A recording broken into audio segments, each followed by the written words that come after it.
बिस्मिल्लाहिर्रहमानिर्रहीम। अस्सलाम वालेकुम नाज़रीन, आप यूट्यूब चैनल देख रहे हैं। मैं इमरान खान हूँ।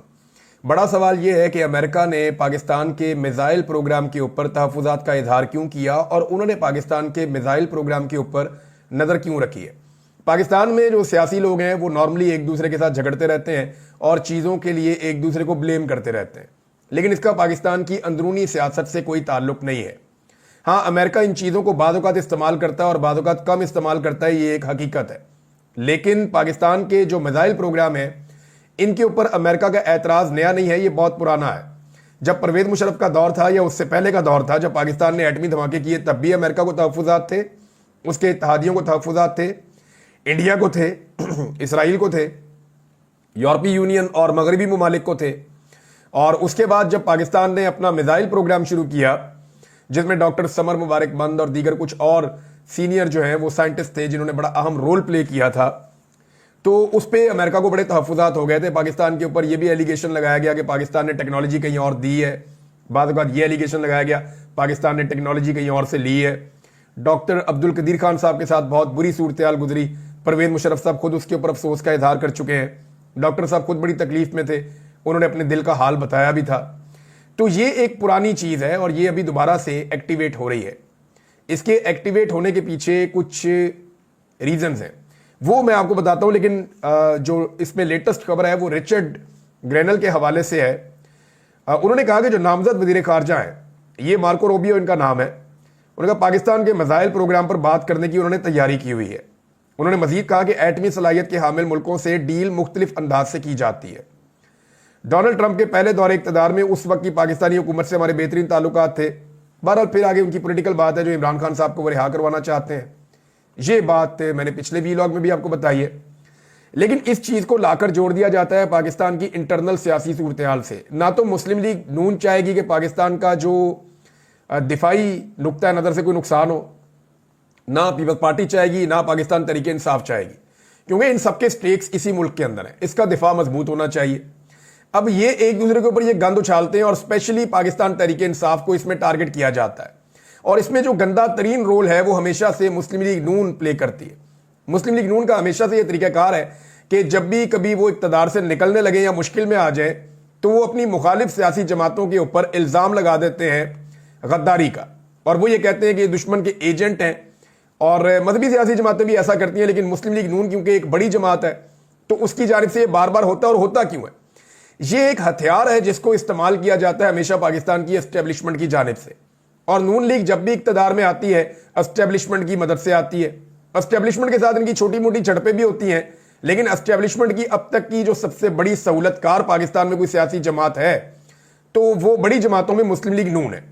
तो नून लीग और एस्टेब्लिशमेंट का एक तरीका वारदात है कि ये दीवार के साथ लगा देते हैं और पाकिस्तान के दिफा को और पाकिस्तान की सलामती को खतरे में डाल देते हैं। जैसे कौमी सलामती के लिए बेनज़ीर खतरा है, फिर ये कहा गया कौमी सलामती के लिए जरदारी खतरा है, फिर ये कहा गया कौमी सलामती के लिए फलां खतरा है। आज इमरान खान को भी कौमी सलामती के लिए खतरा करार दे दिया है।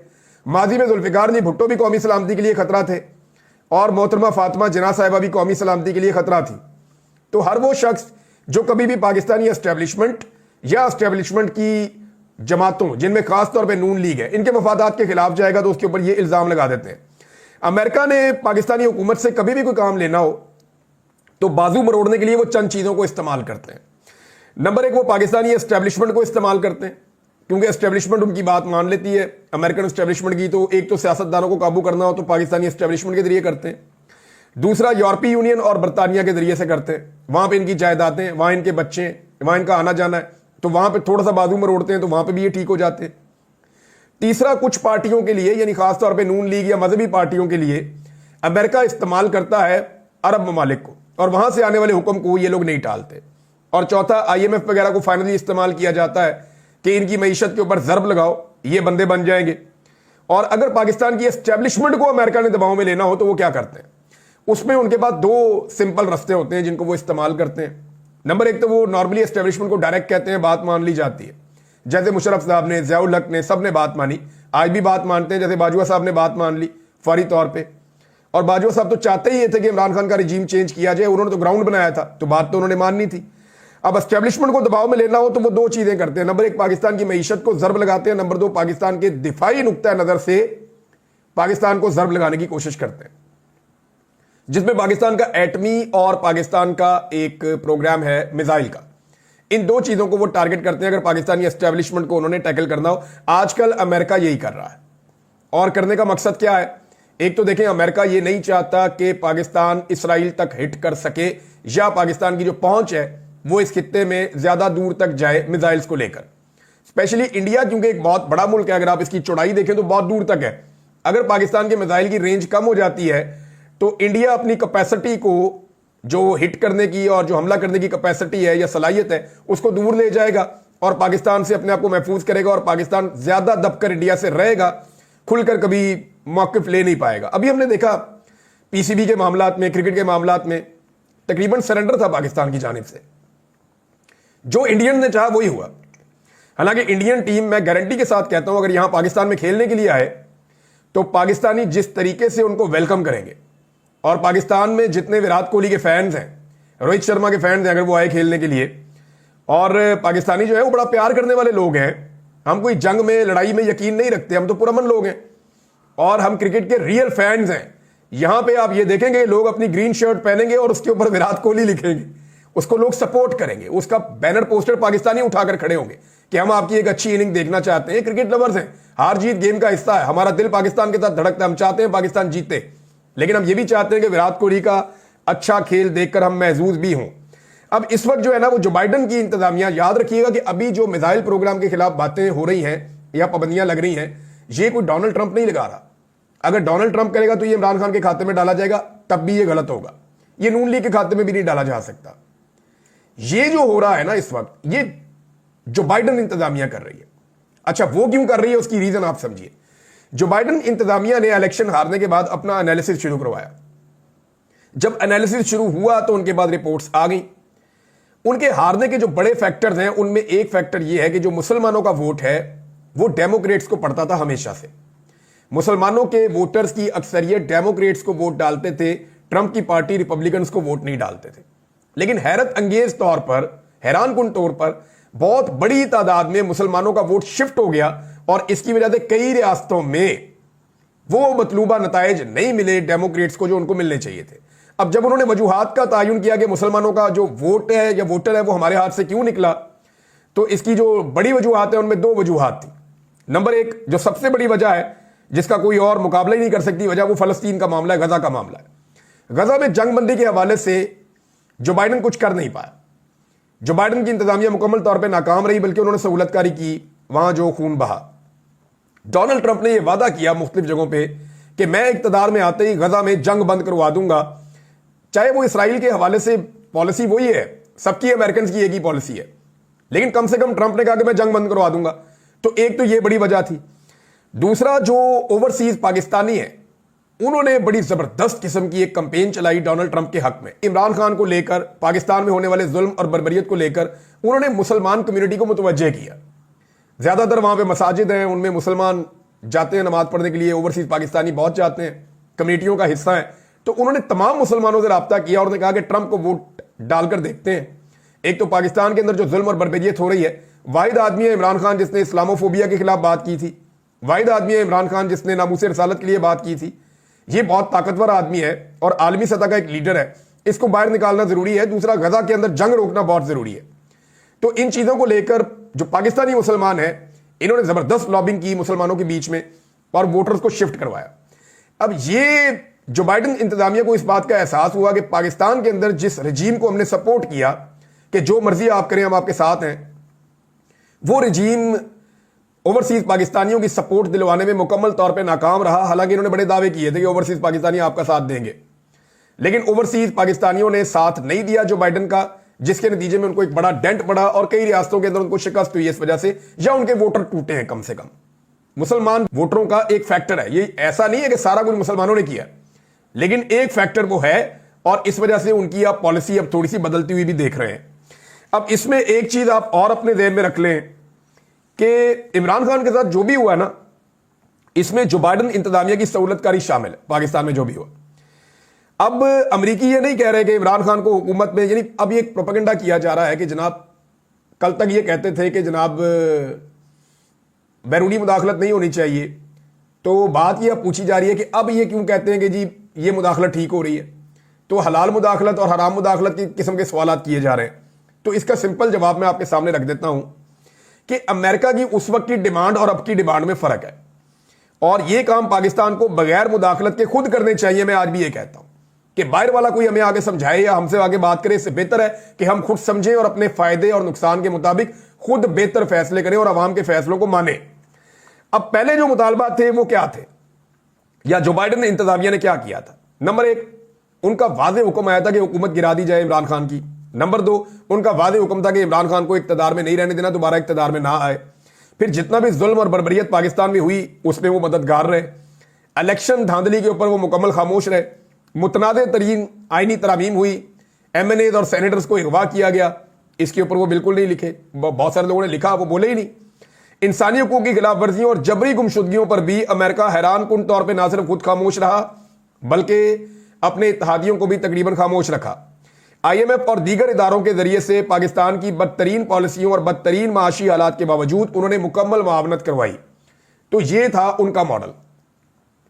अब क्या मांगा जा रहा है इस वक्त जो मांगा जा रहा है, नंबर एक, ये कहा जा रहा है कि इमरान खान साहब को जाली मुकदमात से रिहाई दी जाए। देखें, जिस वक्त ये मांगा जा रहा है ना, उस वक्त इमरान खान ने 99% मुकदमात अपने खुद खत्म करवा लिए हैं। यानी इमरान खान साहब के 180 से ज्यादा मुकदमात हैं, लगभग डबल सेंचुरी होने वाली है उनकी। इन मुकदमात में से इमरान खान साहब के ऊपर 2-3 ही एक्टिव हैं। तो अंदाजा कर ले आप कि उनके जीतने की परसेंटेज या उनकी अपने आप को बाहर निकालने की जो इमरान खान साहब की फतह की परसेंटेज है वो 99% है। तो इमरान खान साहब तो ऑलरेडी चीजें कर चुके हैं। दूसरा यह है कि अमेरिका अब यह कहता है कि मैंडेट का एहतराम करें। वो ये नहीं कहता इसकी हुकूमत हटाओ, इसकी हुकूमत बनाओ, कहते नहीं, ये पब्लिक को फैसला करने दें, मैंडेट का एहतराम करें और इंसानी हकूक की खिलाफ वर्जियां बंद की जाएं। अब ये एक रियल फैक्ट है, हर पाकिस्तानी ये जानता है कि पाकिस्तान में बदतरीन खिलाफ वर्जियां हुई हैं इंसानी हकूक की, और इसमें किसी किस्म की दो राय नहीं है। अब हुआ यह है कि बजाय इन चीजों के सीखने के, पाकिस्तान की एस्टेब्लिशमेंट ने अपना मजहबी चैप्टर लॉन्च कर दिया है। मजहबी चैप्टर जो लॉन्च हुआ है उसके अंदर पहला जो स्टेटमेंट आया वो ताहिर अशरफी साहब की जानिब से आना था। वही स्टेटमेंट आया ताहिर अशरफी साहब की जानिब से, और उन्होंने कहा जी कि अमेरिका को क्यों नजर नहीं आता गुआंटानामो बे, और आफिया सिद्दीकी जो बेगुनाह है वो क्यों नजर नहीं आती। तो मेरा सवाल यह है ताहिर अशरफी साहब से कि उन्होंने अपनी जिंदगी में आफिया सिद्दीकी और गुआंटानामो बे के मामलात के ऊपर कितने एहतजाज किए, कितना जोर लगाया, और ये उनका कॉन्स्टिट्यूशनल राइट है।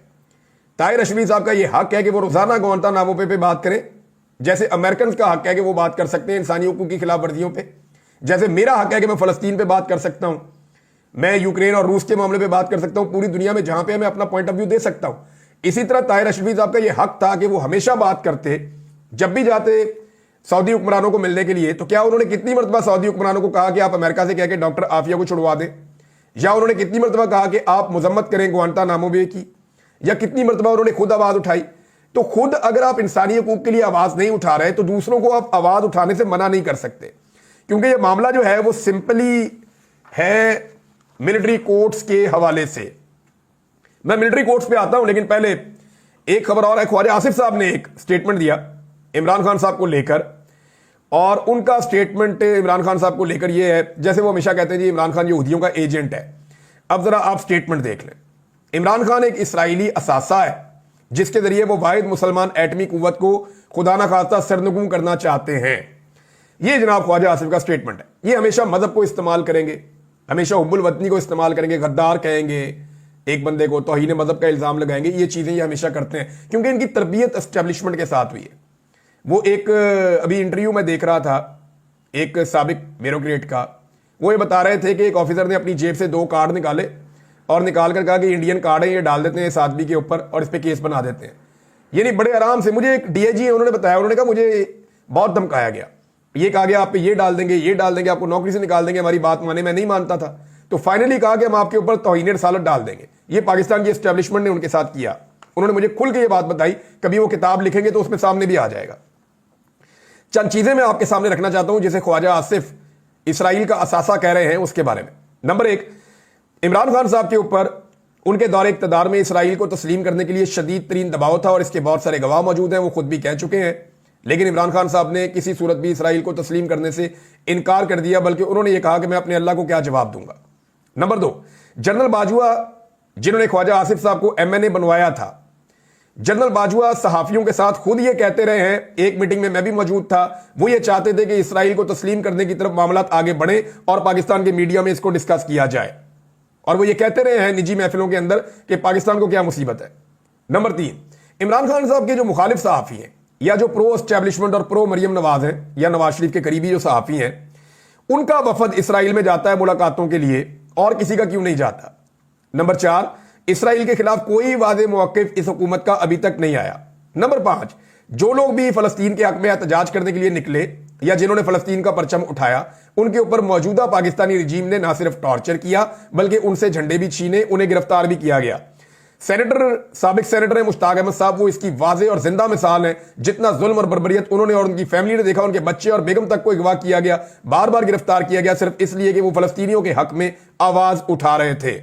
इमरान खान साहब की अक़वाम मुत्तहिदा की तकरीर आप निकाल कर देख लें, पाकिस्तान की तारीख में कभी किसी ने इस्लामोफोबिया के हवाले से, नामूसे रसालत सल्लल्लाहु अलैहि वसल्लम के हवाले से और फलस्तीनियों के हक में ऐसी शानदार तकरीर नहीं की। इमरान खान ने जोरदार आवाज उठाते हुए उसको एक बड़ी जेल करार दिया था और एग्जाम्पल देकर दुनिया को कायल करने की कोशिश की थी कि आपको फलस्तीनियों को इंसाफ देना पड़ेगा।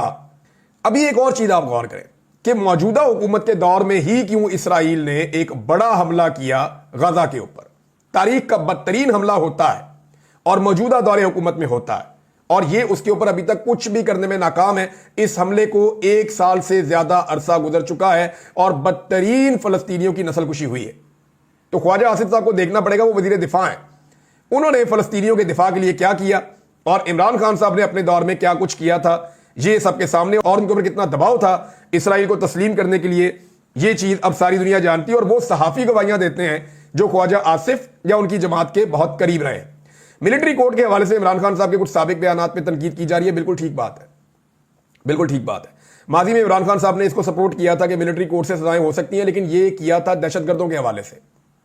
अब मैं एक चीज समझ गया हूं कि जो चीज हम ये समझते हैं ना कि मजबूरी है और इन हालात में ये काम हो जाना चाहिए, चाहे ये काम कानून और आइन की नजर में गलत है, लेकिन हमारे हालात की मजबूरी है, तो कल को सही काम को करने के लिए जो गलत तरीकेकार इस्तेमाल किया जाता है वही मुड़ के हमारे ऊपर भी आ जाता है। यानी हमें ऐसा लगता था कि जो आदमी बम धमाके करे उसको जबरी तौर पे लापता कर दिया जाए, लेकिन फिर हमने देखा कि हर उस बंदे को जबरी तौर पे लापता कर दिया गया जिसने कभी दहशतगर्दी का एक गमला भी नहीं तोड़ा हुआ, एक शीशा भी नहीं तोड़ा हुआ। हमने देखा वही चीज मुड़ के हमारे ऊपर आ गई। लिहाजा जबरी लापता करने की सख्त मुखालफत हमेशा करनी चाहिए थी, आज भी करनी चाहिए। किसी को नहीं करना चाहिए, चाहे वो मुजरिम है चाहे वो नहीं है, आप कानून के मुताबिक चलें। इसी तरह मिलिट्री कोर्ट्स की जस्टिफिकेशन दी गई कि दहशतगर्द हैं, अदालतों से छूट जाते हैं, जजों पे दबाव होता है, तो भाई आप अपने सिस्टम को ठीक करें। यह नहीं हो सकता कि मिलिट्री कोर्ट के अंदर आप सिविलियंस को लेकर चले जाएं, चाहे वो कोई भी, आप नहीं ले जा सकते। अब इसकी मुखालफत करनी होगी। ऐसा नहीं है कि इमरान खान साहब आसमान से उतरे, इंसान सीखता है, वक्त के साथ साथ सीखता है। इमरान खान साहब ने अपनी जिंदगी में अपनी कई गलतियों की निशानदेही करके खुद कहा कि मैं वहां गलत था, मुझे वो ठीक करना चाहिए था। यह एक लीडर की निशानी है कि उसने गुजरे हुए वक्त से और अपनी गलतियों से सीखा और वो आगे बढ़ गया।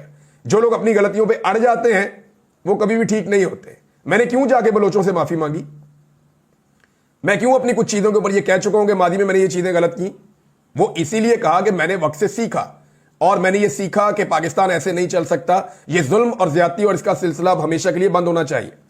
अच्छा, इसमें जनाब अब सजा पाने वाले दाऊद खान के वालिद ने GHQ और वजारत दिफा को ये लेटर लिखा है, जिनको फौजी अदालत से सजा दी गई है कि जनाब आप हमें कॉपी दें फैसले की।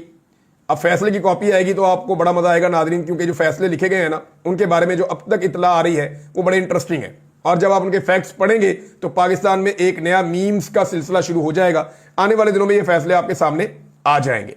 की सूरत हाल पर नाज़रीन मैंने बात कर दी है, लेकिन एक चीज बताऊं, रावलपिंडी स्टेडियम में अता तारड़ साहब गए, अब उनको वजीर आजम और मरियम नवाज जैसा प्रोटोकॉल तो नहीं दिया जा सकता कि सारे स्टेडियम के अंदर अपने बंदे ले जाके बैठाएं। वहां लोगों ने कैदी नंबर 804 के नारे लगा दिए और पूरे स्टेडियम में इमरान खान के नारे लग रहे थे, और एक जो लोगों का फेवरेट नारा है कि मरियम के पापा चोर है, वो नारा भी लग रहा था। तो बड़ी शर्मिंदगी हुई इनको, यहां पे जहां जाएंगे पाकिस्तान में नारे लगेंगे चोर चोर के। ये बच नहीं सकते, कभी भी ये बच नहीं सकते। इन्होंने मैंडेट चोरी किया हुआ है, ये पब्लिक के बीच में जा ही नहीं सकते, ये लोगों को फेस ही नहीं कर सकते, और ये एक रियलिटी है, इससे अब ये नहीं भाग सकेंगे। इन्हें अवाम में वापस जाने के लिए जमहूरी तरीकाकार इख्तियार करना पड़ेगा और उसमें इनको टाइम लगेगा। नाज़रीन, पारा चनार की सूरत हाल पे हम बाद में जरूर डिटेल में बात करेंगे, लेकिन मैं आपको यह बताऊं कि हुकूमत की सूबाई और वफाकी हुकूमत दोनों की इस वक्त अव्वलीन तरजीह होनी चाहिए। वहां जो रास्ते बंद हैं, अद्वियात का मसला है, बच्चों का मसला है, पाकिस्तान का मीडिया उनका गुनाहगार है और इसके ऊपर हमसे पूछ होनी है बाद में कि इसके ऊपर आपने बात क्यों नहीं की। क्योंकि देखें वहां पे 100 के करीब बच्चों के बारे में बताया जाता है, लेकिन जो एस्टेब्लिशमेंट के माउथ पीस हैं खैबर पख्तूनख्वा हुकूमत में, बैरिस्टर साहब, वो इसको डिनाई करते हैं। फिर भी सूरत हाल बहुत कशीदा है, सूरत हाल बहुत गंभीर है, इसके ऊपर रियासत को फौरी तौर पर तवज्जो देनी चाहिए। अब तक के लिए इतने, अपना ख्याल रखिएगा, अपने इस चैनल का भी। अल्लाह हाफिज।